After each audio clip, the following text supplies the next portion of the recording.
What's up, guys? So welcome back to the Daily Entertainment Bars show right here on Odate GH TV. If you're new here and you haven't subscribed to this channel, kindly subscribe to this channel by clicking on the subscribe button below and also click on the bell icon so that anytime I drop a new content, you will be the first to be notified. Yeah, so today's bars we have Stonebwoy's daughter CJ shows off her beautiful voice by singing for her grandmother. Yeah, so from the looks of things, Jidula is gradually following the footsteps of her father Stonebwoy to become a musician. In a latest video posted on Stonebwoy's Instagram page, Jidula, popularly known as CJ, is seen singing a happy birthday song for her grandmother. That's her mother's mother, and her voice sounded so smooth. It is clear from the video that Jidula has definitely inherited some singing talent from her father, and we won't be surprised if she releases a song of her own very soon. Stonebwoy, who posted the video, asked her if she could sing very well, and the likes of Kafuida and Sister Debbie and others applauded her singing prowess. Okay guys,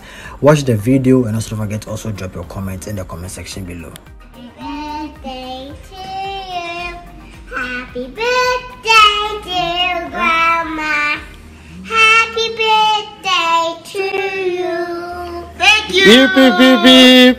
Hooray. Hooray. Thank you, CJ. Wow. You are a gem.